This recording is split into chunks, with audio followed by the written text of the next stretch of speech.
Masapenin mundinaum sopi ulanau te hozo se kazana salam kahin ke tuna ka video kahin sim lo na pen ta chwe hele pathin wa choila khat kahin sa ding in hi chi thu hi tibukima pathin e koinaw alo pigan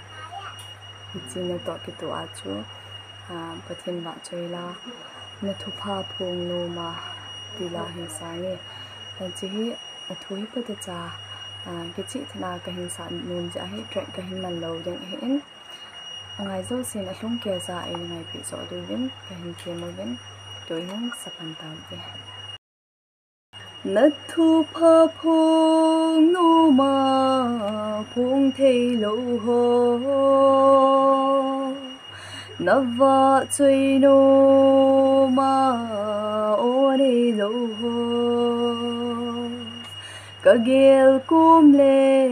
pakai vang pha ka ki sange ka ki pa e pakai o nei pia na va chui la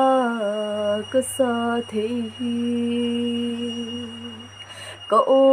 nei lai sin nang ma va chui ting ka hin lai kum ho na thu zui jing ta nge na bible sim no ma sim thei lo ho so cha na thu pha phung thei lo ho akuna nei ven do hi alo pi nge ka ki pa e pakai o nei pi a na va chui la ka sa thei hi ka o nei lai sin nang ma va chui ting ka hin lai kum ho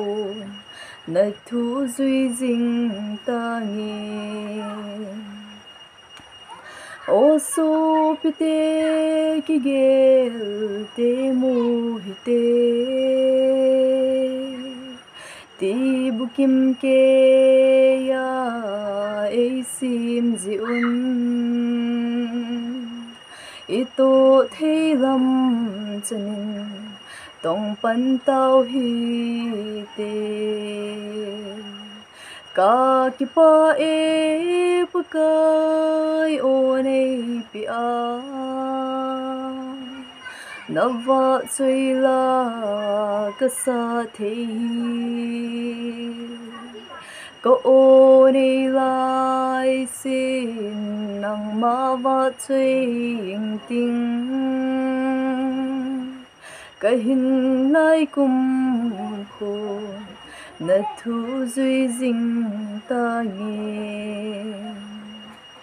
ka ki pa e pathin lo pi na chang then lang hi chula ka hin sa lo na zi ta chong mun tina hang tha hang tha lo hi chong tu lai tam pi hin e tibukim na hi mandan ki thim ta pon hi chi je a chong pathin tibukima e simama ama thu phong thla thei denga e koi hi e hon jong ama ba choina le ama na to na ai ki pi wa ti albaya e koi lo na ho jong ama thu phon alo pi na e phon sing thei wa ama he gel do sing du hi tin a chong he chi ka hin sim e hin thu ki se do hen lang ki se do ho zo se pathin phathei bo na e ho chunga jong sang chi utin he deng la he che video he se thei na chanin an share utin mi khat len mi be in itibukim na ho he ki he do gam amandan